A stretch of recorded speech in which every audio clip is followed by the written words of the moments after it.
Hello friends, welcome back in our class. आज की class में हम डीएलएड सेकेंड सेमेस्टर के फर्स्ट पेपर वर्तमान भारतीय समाज और प्रारंभिक शिक्षा के अति लघुत्तरीय प्रश्नों को हल करेंगे। ये क्वेश्चंस आपके एग्जाम में 1 मार्क्स के आते हैं और आपके लिए बेहद इंपॉर्टेंट होते हैं, क्योंकि अगर आप इन्हें सही सही करके आते हैं तो आपके मार्क्स अच्छे आने की संभावना काफी ज्यादा हो जाती है और पेपर में बैक नहीं लगने की संभावना भी कम हो जाती है। तो आइए स्टार्ट करते हैं क्वेश्चन नंबर 1 से। पहला प्रश्न है, राज्य हिंदी संस्थान कहाँ स्थित है? उत्तर प्रदेश में राज्य हिंदी संस्थान किस जिले में स्थित है? तो राज्य हिंदी संस्थान वाराणसी में स्थित है। बहुत इंपॉर्टेंट क्वेश्चन है, ये क्वेश्चन आप जरूर याद रखेंगे। नेक्स्ट क्वेश्चन है, राज्य शिक्षा संस्थान कहाँ स्थित है? पिछला क्वेश्चन था राज्य हिंदी संस्थान कहाँ पर स्थित है और ये राज्य शिक्षा संस्थान कहाँ स्थित है। राज्य शिक्षा संस्थान उत्तर प्रदेश में इलाहाबाद में स्थित है। इलाहाबाद का नया नाम भी आप याद रखेंगे, अब प्रयागराज लिखा जाने लगा है, तो प्रयागराज ही आप याद रखें।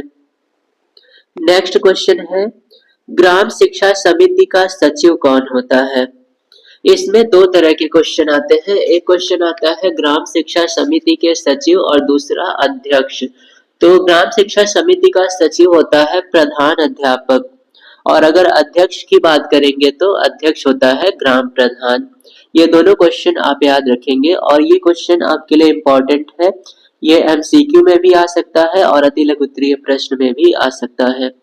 नेक्स्ट क्वेश्चन है, ग्राम शिक्षा समिति का अध्यक्ष, जिसकी बात मैं अभी कर रहा था, ये बहुत इंपॉर्टेंट क्वेश्चन है। सचिव होता है प्रधान अध्यापक और अध्यक्ष होते हैं ग्राम प्रधान। ग्राम शिक्षा समिति का क्वेश्चन आपके लिए बहुत इंपॉर्टेंट है, इसे जरूर याद रखें। नेक्स्ट क्वेश्चन है, एनपीआरसी का पूरा नाम क्या है? ये भी क्वेश्चन आपके लिए इंपॉर्टेंट है। एनपीआरसी का पूरा नाम और साथ ही साथ डाइट का पूरा नाम भी आप याद रखेंगे। डाइट का पूरा नाम भी आपके लिए इम्पोर्टेंट है। एनपीआरसी का पूरा नाम है न्याय पंचायत संसाधन केंद्र और डाइट का पूरा नाम होता है जिला शिक्षा एवं प्रशिक्षण संस्थान। ये दोनों फुल फॉर्म आप याद रखेंगे। डाइट का फुल फॉर्म है जिला शिक्षण प्रशिक्षण संस्थान। नेक्स्ट क्वेश्चन है, मानव की शिक्षा इस पुस्तक के लेखक कौन है? ये पुस्तक भी आपके लिए काफी इंपॉर्टेंट है। मानव की शिक्षा पुस्तक के राइटर है फ्रॉबेल। फ्रॉबेल आपके एग्जाम के लिए बहुत इंपॉर्टेंट है, तो इनसे रिलेटेड कोई भी चीजें आपके लिए इंपॉर्टेंट रहेंगी। नेक्स्ट क्वेश्चन है, पंचपदी प्रणाली के जनक कौन है?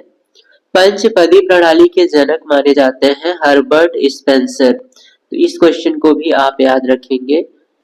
नेक्स्ट क्वेश्चन है, बुनियादी शिक्षा के जनक कौन माने जाते हैं? बुनियादी शिक्षा की शुरुआत भारत में महात्मा गांधी ने की थी। वह चाहते थे कि युवाओं को ऐसी शिक्षा दी जाए जिससे वो आत्मनिर्भर बने। तो यहाँ पर हमारा सही जवाब होगा महात्मा गांधी। भारत में बुनियादी शिक्षा के जनक महात्मा गांधी माने जाते हैं। नेक्स्ट क्वेश्चन है, अंतरराष्ट्रीय सद्भावना का अर्थ बताइए। अंतरराष्ट्रीय सद्भावना का क्या अर्थ है? तो यहाँ पर जैसे राष्ट्रीय सद्भावना होती है वैसे ही अंतरराष्ट्रीय सद्भावना भी है।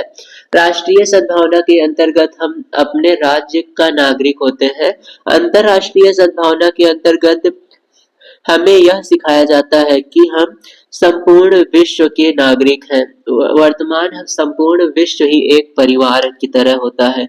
जैसे हम सिर्फ अपने आसपास को अपना मानते हैं, तो अंतरराष्ट्रीय सद्भावना के अंतर्गत संपूर्ण विश्व को हम अपना परिवार मानेंगे या फिर संपूर्ण विश्व के हम नागरिक हैं, तो हमारा कर्तव्य संपूर्ण विश्व के लिए होता है। नेक्स्ट क्वेश्चन है, उपनयन संस्कार से आप क्या समझते हैं?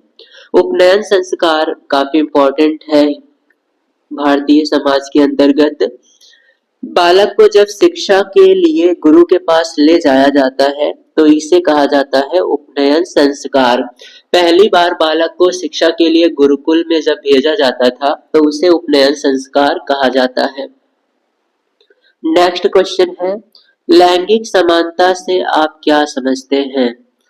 लैंगिक समानता का अर्थ है पुरुष एवं महिला के समस्त अधिकार, अवसर, जिम्मेदारियां और शिक्षा समान रूप से हो, अर्थात उनमें लिंग के आधार पर किसी प्रकार का भेदभाव ना हो। नेक्स्ट क्वेश्चन है, स्वामी विवेकानंद के अनुसार जन शिक्षा क्या है? विवेकानंद जन शिक्षा किसे मानते हैं? विवेकानंद के अनुसार जन शिक्षा जन साधारण को जीवन संघर्ष के लिए तैयार करने के साथ ऐसी शिक्षा हो जिससे बालक शारीरिक, मानसिक एवं आर्थिक रूप से अपना विकास कर सके। विवेकानंद के अनुसार जन शिक्षा एक ऐसी शिक्षा होती है जो बालक को जीवन संघर्ष के लिए तैयार करे और साथ ही साथ उसे शारीरिक, मानसिक, आर्थिक और अन्य रूप से समर्थ भी बनाए। नेक्स्ट क्वेश्चन है, भूमंडलीकरण को परिभाषित कीजिए। तो भूमंडलीकरण का क्वेश्चन भी आपके लिए इम्पोर्टेंट है। भूमंडलीकरण के अंतर्गत स्थानीय संस्कृति की जो भी विशेषताएं होती हैं उसे वैश्विक विशेषताओं के साथ मिश्र किया जाता है, अर्थात मिक्स हो जाती हैं। इस प्रक्रिया में विश्व भर के देशों और संस्थाओं के मध्य सांस्कृतिक, आर्थिक, राजनीतिक और तकनीकी संबंधों में समन्वय स्थापित करने का प्रयास किया जाता है। भूमंडलीकरण के अंतर्गत कई देशों की सांस्कृतिक, आर्थिक और राजनीतिक संबंधों को आपस में तालमेल स्थापित किया जाता है, उनमें समन्वय स्थापित करने का प्रयास किया जाता है। नेक्स्ट क्वेश्चन है, स्त्री शिक्षा के विषय में प्लेटो का क्या मत था? प्लेटो स्त्री शिक्षा के विषय में उन्होंने क्या मत अपना दिया है? प्लेटो का मानना था कि स्त्री व पुरुष दोनों को समान शिक्षा देनी चाहिए। इसी मान्यता के अनुरूप समान शिक्षा की व्यवस्था की गई थी। तो प्लेटो का मानना था कि शिक्षा इस प्रकार की हो जो किसी में भेदभाव स्थापित ना करे। नेक्स्ट क्वेश्चन की ओर बढ़ते हैं। नेक्स्ट क्वेश्चन है, पर्यावरण संरक्षण में विद्यालय की 2 भूमिकाएं बताइए। पर्यावरण या कोई भी शिक्षण हो उसके लिए विद्यालय ही सबसे उपयुक्त स्थान होता है, क्योंकि विद्यालय में हम अच्छे से बालकों को समझा सकते हैं और किसी भी तथ्य के प्रति जागरूक बना सकते हैं। तो विद्यालय की पहली जिम्मेदारी होती है कि बालकों को प्राकृतिक वातावरण के महत्व व उपयोगिता के बारे में बताएं ताकि वह उनके प्रति जागरूक बने, और साथ ही साथ उन्हें ऐसी पुस्तकों को पढ़ने के लिए प्रेरित किया जाए जो पर्यावरण से संबंधित हो, ताकि उनमें पर्यावरण के प्रति स्व जागरूकता भी जागृत हो। नेक्स्ट क्वेश्चन की ओर बढ़ते हैं। प्लेटो द्वारा स्थापित संस्था का नाम बताइए। प्लेटो ने किस संस्था की स्थापना की थी? प्लेटो ने अकादमी नामक संस्था की स्थापना की थी, जिसे प्लेटोनिक अकादमी या फिर अकादमिक स्कूल भी कहा जाता था। तो इसके अन्य नाम भी याद रखेंगे। उन्होंने अकेडमी नामक संस्था की स्थापना की। इंग्लिश में इसे अकेडमी ही पढ़ेंगे, अकेडमी, जिसे प्लेटोनिक अकेडमी या फिर अकेडमिक स्कूल भी कहा जाता है। नेक्स्ट क्वेश्चन है, फ्रॉबेल की शिक्षण पद्धति को स्पष्ट कीजिए। फ्रॉबेल की शिक्षण पद्धति खेल पर आधारित थी। फ्रॉबेल की शिक्षण पद्धति में खेलों का महत्वपूर्ण स्थान था। फ्रॉबेल के अनुसार बालक की आत्मक्रिया खेल द्वारा विकसित होती है, अतः बालकों को खेल द्वारा शिक्षा दी जानी चाहिए। नेक्स्ट क्वेश्चन है, बाल श्रमिक बनने के मुख्य कारण क्या है? बाल श्रमिक बनने के कारणों का उल्लेख कीजिए। बाल श्रमिक बनने का मुख्य कारण गरीबी है।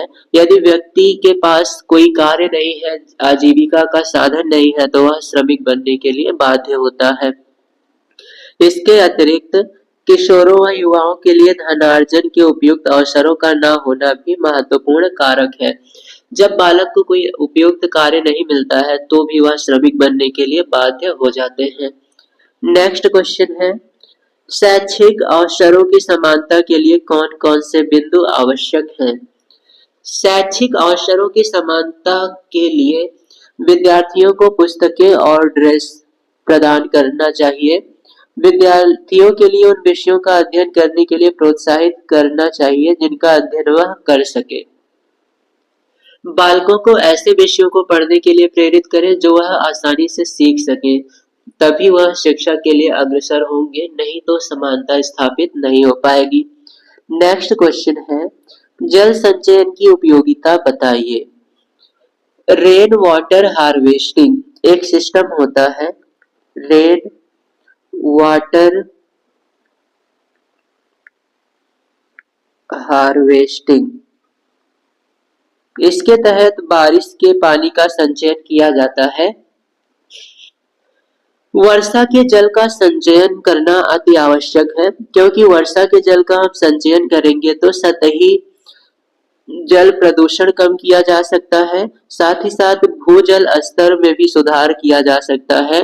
जब हम वर्षा जल को संचय करेंगे तो इससे बाढ़ की स्थिति को भी कम किया जा सकता है, और साथ ही साथ मिट्टी के कटाव आदि को भी हम काफी हद तक कम कर सकते हैं। तो जल संचयन काफी उपयोगी है। सबसे ज्यादा इसकी उपयोगिता है भूजल स्तर के लिए। भूजल स्तर को हम काफी हद तक बढ़ा सकते हैं, मिट्टी के कटाव को कम कर सकते हैं, साथ ही साथ बाढ़ के खतरे को भी कम किया जा सकता है। और अगर हम जल का संचयन करेंगे तो जल प्रदूषण भी काफी हद तक कम हो सकता है।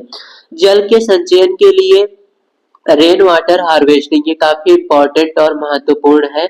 यदि लोग इसे अपनाते हैं तो जल के संचयन को काफी हद तक हम कर सकते हैं।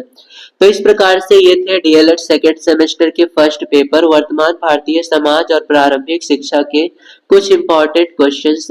उम्मीद करते हैं ये क्वेश्चंस आपको काफी अच्छे से समझ में आए होंगे। इसी प्रकार की क्लासेस के लिए आप हमारे चैनल से जुड़े रहें, और यदि अभी तक आपने हमारे चैनल को सब्सक्राइब नहीं किया है तो सब्सक्राइब कर लें, ताकि हमारी आने वाली क्लासेस की अपडेट्स आप तक पहुंचती रहे।